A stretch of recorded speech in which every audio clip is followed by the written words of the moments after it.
오늘 함께 나눌 본문 말씀은 히브리서 7장 20절에서 28절입니다. 또 예수께서 제사장이 되신 것은 맹세 없이 된 것이 아니니 그들은 맹세 없이 제사장이 되었으되 오직 예수는 자기에게 말씀하신 이로 말미암아 맹세로 되신 것이라. 주께서 맹세하시고 뉘우치지 아니하시리니 내가 영원히 제사장이라 하셨도다. 이와 같이 예수는 더 좋은 언약의 보증이 되셨느니라.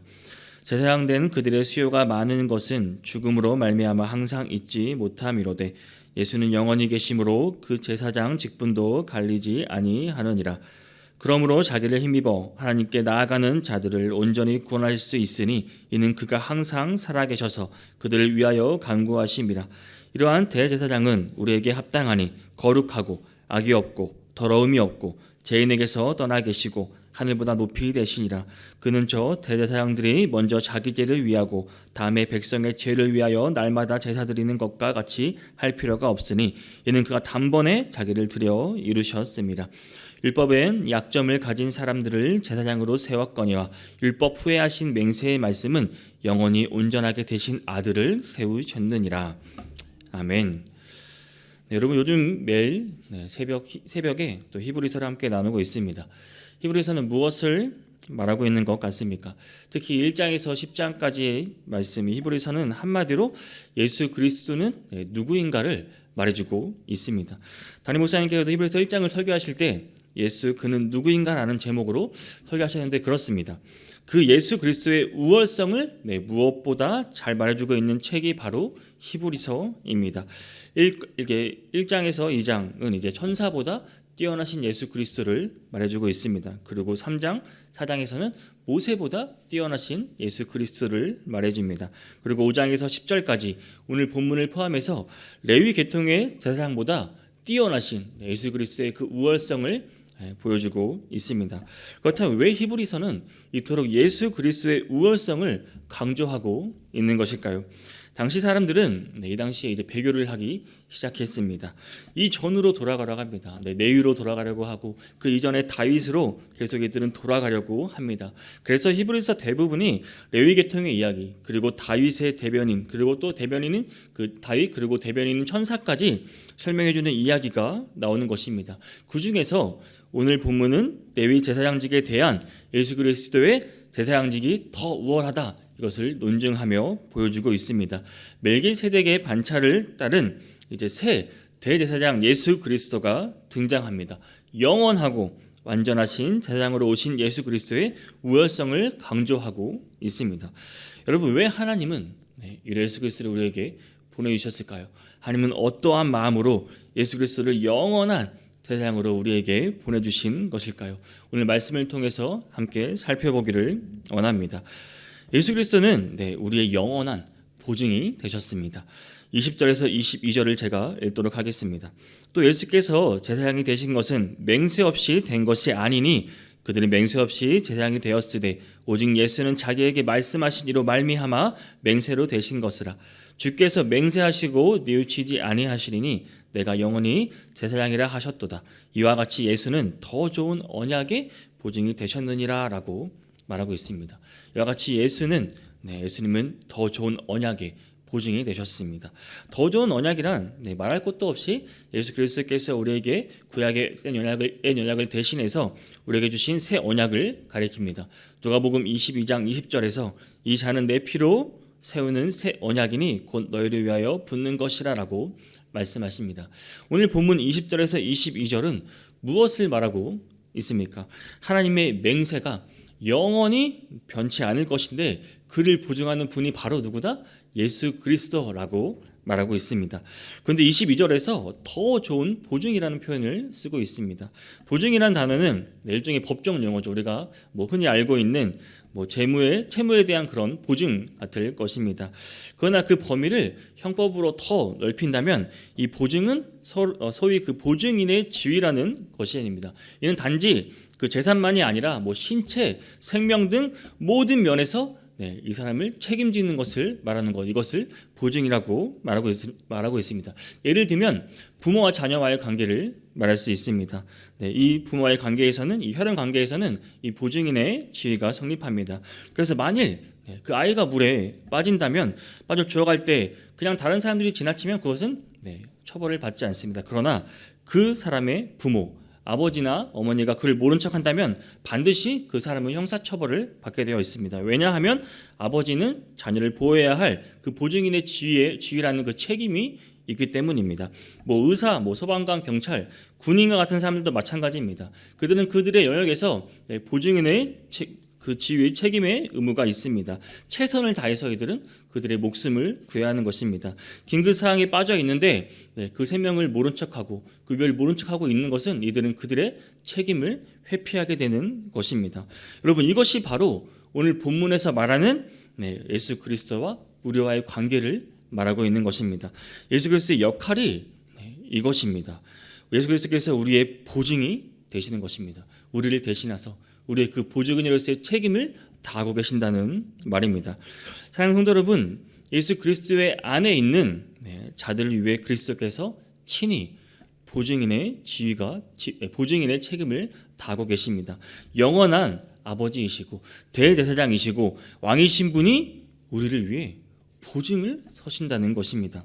그렇기 때문에 하나님께서는 죄로 영원한 벌에 처할 위기에 있는 우리를 대신해서 그 사랑하는 독생자 예수 그리스도를 보내셨고 십자가를 지게 하셨습니다. 바로 우리를 그 위기에서, 그 죽음에서 건져내기 위해서 말입니다. 하나님의 사랑, 이 보증은 너무나도 부족한 우리 인간들의 것과는 정말 비교할 수 없는 그런 사랑입니다. 비교한 것 자체가 의미가 없습니다. 예수 그리스도께서는 새 언약 백성에게 가장 든든하고 성실하며 영원한 보증인이 되십니다. 다윗은 시편 23편에서 이렇게 고백합니다. 내가 사망의 음침한 골짜기로 다닐지라도 해를 두려워하지 않을 것은 주께서 나와 함께 하심이라. 주의 지팡이가 나를 안위하시나이다. 주께서 내 원수의 목전에서 내게 상을 차려주시고 기름을 내 머리에 부으셨으니 내 잔이 넘치나이다. 내 평생의 선하심과 인자하심이 반드시 나를 따르리니 내가 여호와의 집에 영원히 살리로다. 아멘. 사랑하는 성도 여러분, 우리에게도 이 다가 같은 확신이 있기를 바랍니다. 이 노래를 우리가 함께 부르고 이 노래가 우리의 고백이 되기를 원합니다. 왜냐하면 우리의 보증되는 되시는 예수 그리스도께서 그 다윗을 지키셨듯이 그분은 앞으로도 영원히 우리를 지키시는 것에 최선을 다하며 보증인으로서 우리를 챙겨주실 것이기 때문이십니다. 하나님께서 이런 분을 우리의 영원한 제사장으로 우리에게 보내주신 것입니다. 얼마나 감사한지 모릅니다. 하나님께서 어떠한 마음으로 영원한 제사장이신 예수님을 우리에게 보내주셨는지 아시겠습니까? 예수 그리스도는 우리의 영원한 보증이 되십니다. 또한 예수 그리스도야말로 가장 합당한 제사장이라는 것을 오늘 본문은 말해주고 있습니다. 제사장에게 설명을 하며 26절에서 이렇게 말하고 있습니다. 이러한 대제사장은 우리에게 합당하니 거룩하고 악이 없고 더러움이 없고 죄인에게서 떠나 계시고 하늘보다 높이 되시니라 라고 말씀합니다. 뭐라고 말하고 있습니까? 이러한 대제사장은 우리에게 합당하니라고 말하고 있습니다. 그 이유를 언급하고 있는데 거룩하고 악이 없고 더러움이 없고 죄인에게서 떠나 계시는 분이라는 것입니다. 바로 예수 그리스도가 이러한 분이시라는 것입니다. 한마디로 말하면 단 하나 그 어떠한 오점도 없이 완전하고 거룩하고 깨끗하신 분이라는 것입니다. 그런데 이것이 도대체 우리의 구원과 무슨 관계가 있습니까? 라고 혹시 질문할지 모릅니다. 그러니까 예수 그리스도의 이 거룩하심과 무죄하심이 합당한 대상의 조건이 되느냐는 것입니다. 우리가 누구입니까? 아담과 하와로부터 그 죄로 말미암아 원죄를 물려받았을 뿐 아니라 우리들이 이미 저지른 죄로 인해 우리는 사망 선고받은 이들입니다. 이미 죽음에 놓였던 자들입니다. 그런데 이러한 우리를 위해 하나님께서 모든 죄로부터 떠나 계신 정말 거룩하고 완전하고 깨끗하신 그 아들을 보내주셨습니다. 그리고 그 피로 우리를 치료하신 것입니다. 말하자면 정말 흠이 없는 그 피를 수혈받아서 우리가 우리 몸 안의 죄를 씻겨내고 구원에 합당한 거룩한 존재로 거듭나게 됐다는 사실입니다. 한번 생각해 보시기 바랍니다. 과연 이 땅에 어떤 그 누구가 예수 그리스도보다 더 좋고 아름다운 선물이 또 있을 수 있겠습니까? 누가 이러한 일을 할 수 있다는 말입니까? 또 이처럼 좋은 선물을 주신 하나님에게 어떻게 불평하고 어떻게 우리가 원망하며 살아갈 수 있다는 말입니까? 사랑하는 성도 여러분, 오늘 우리는 이토록 훌륭한 선물로 축복해 주신 이런 하나님께 늘 감사하고 찬양하는 마음으로 살아가야 함을 기억하시기를 바랍니다. 언제나 우리는 무엇을 더 달라고 하는 것보다, 요구하는 것보다 하나님이 주신 그 은혜와 축복에 거저 감사하며 어떻게 은혜를 우리가 보답하고 응답해야 하는지 우리의 삶을 생각하며 살아가시기를 바랍니다. 이것을 먼저 생각하고 성숙하고 아름다운 성도님들이 될 수 있기를 주님의 이름으로 축복합니다. 여러분, 하나님이 어떤 분이십니까? 하나님께서는 항상 우리에게 가장 좋은 것을 주시기 원하시는 분이라는 것을 잊지 마시기 바랍니다. 28절을 보면 율법은 약점을 가진 사람들을 제사장으로 세웠거니와 율법 후에 하신 맹세의 말씀은 영원히 온전하게 되신 아들을 세우셨느니라 라고 7장을 마무리하고 있습니다. 히브리서 기자는 다시 한번 율법으로 세운 그 제사장과 맹세로 세운 그 예수 그리스도를 비교하고 있습니다. 당연히 예수 그리스도의 그 우월성을 강조하고 있습니다. 하나님께서는 잠시 한시적으로 세운 그 율법에 의한 제사장 제도를 폐지하고 그 자리에 멜기세덱의 반차를 쫓는 영원한 제사장 예수 그리스도를 앉게 하셨다는 것입니다. 그러나 우리가 잊지 말아야 할 것도 있습니다. 많은 사람이 잘못 생각할 수 있는 부분입니다. 그것은 하나님께서는 율법이 절대 거룩하지 않거나 무가치하기 때문에 이를 폐지한 것이 아니라는 사실입니다. 사실 율법이야말로 하나님의 뜻 자체로서 가장 거룩하고 신성한 것이었습니다. 마태복음 5장 18절에서도 진실로 너에게 이르노니 천지가 없어지기 전에는 율법의 1.1획도 결코 없어지지 아니하고 다 이루리라라고 말씀하시지 않았습니까? 그런데도 하나님께서는 왜 율법과 제사장들을 폐지하고 새로운 대제사장이신 예수 그리스도를 세워 복음을 선포하게 하신 것일까요? 그것은 오직 우리에게 더 좋고 더 완전하며 영원한 구원과 축복을 주시기 위해서라는 사실입니다. 물론 구약의 율법도 거룩하고 그 제사 제도 역시 큰 축복이었습니다. 그러나 예수 그리스도를 통해 오는 이 영원하고 완전한 구원과 이 축복에 비하면 불완전하고 부족한 것이기 때문에 이를 허락하신 것입니다. 그리고 하나님께서 어떻게 하셨습니까? 이를 위해 자기 아들을 십자가에 못 박는 고통을 당하게 하셨습니다. 하나님께서 우리에게 더 좋고 영원한 축복을 주시기 위해 그 하나밖에 없는 그 독생자를 우리에게 보내셨다는 것입니다. 우리 죄를 위하여 희생하게 하셨습니다. 사랑하는 성도 여러분, 우리는 분명하게 알아야 합니다. 하나님께서 우리에게 얼마나 더 좋은 것을 주시기를 원하시는지 우리는 기억하며 살아야 합니다. 그런데 이 땅에 많은 사람들이 이를 모르고 살아가는 사람들이 너무나 많습니다.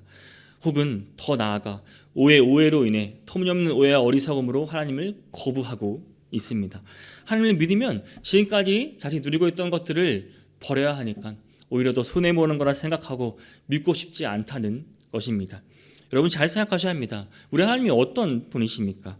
구원과 그 연단을 위해 처음에는 이 땅의 행복을 뺏어가는 것처럼 보일 수 있습니다. 세상 사람들은 이렇게 생각할 수 있어요. 그런데 궁극적으로 가장 크고 더 좋은 것을 누리게 하시는 분이라는 것을 보지 못하기 때문에 이들은 그러는 것입니다. 이것을 또 왜곡시키는 것이 사탄들이 하는 주 일입니다. 하지만 성도 여러분, 오늘 말씀을 통해 하나님이야말로 우리에게 가장 좋은 것을, 더 좋은 것을 주시기 위한 분이시라는 것을 잊지 마시기를 바랍니다. 그리고 날마다 성경을 통해 이러한 사실을 우리는 증거하며 살아가야 하는 것입니다. 이 땅에서 무슨 일을 만나든지 이러한 믿음으로 끝까지 싸워 승리하시기를 바랍니다. 우리의 믿음의 선조들을 받았던 그 동일한 구원과 축복, 그것을 영원토록 누리는 복된 성도님들이 되시기를 바랍니다. 오늘 말씀 시작할 때 드렸던 질문 기억하시나요? 여러분, 하나님은 어떠한 마음으로 예수 그리스도를 영원한 제사장으로 우리에게 보내주신 것일까요? 그 이유는 하나님께서 우리에게 더 좋고 영원한 것을 주시기 위해서입니다. 그래서 율법과 제사들을 폐하고 예수 그리스도를 세우시고 예수 그리스도를 우리에게 보내주신 것입니다. 곧 더 좋은 생명, 더 좋은 부활, 더 좋은 도성과 더 좋은 구원, 그 구원을 위해서 더 좋은 재물이자 영원한 대제사장이신 예수 그리스도를 우리에게 보내주신 것입니다. 온 우주를 둘러보아도 이처럼 우리에게 더 좋은 것을 주기 위해 자기 아들까지 아낌없이 희생하신 분이 어디 있습니까? 오직 하나님 한 분밖에는 없습니다. 누가 이러한 일을 할 수 있단 말입니까? 그런데도 과거 유대인들은 물론 오늘날 많은 사람들이 이러한 하나님의 사랑을 모르고 배척할 뿐 아니라 심지어 믿는다는 사람들조차도 모든 종교는 같다는 등의 어리석은 말을 하기도 합니다. 하지만 사랑하는 성도 여러분, 우리는 오늘 하루 살아갈 때 우리는 세상이 무엇라 하든 또 어떠한 일을 만나든 흔들림 없이 더 좋은 소망, 더 좋은 언약을 굳게 믿고 지켜가시기를 바랍니다. 장차 우리는 다가올 새 하늘, 새 땅으로 하늘의 영광과 축복을 영원토록 누릴 수 있는 성도님이 되시기를 주님의 이름으로 축복합니다.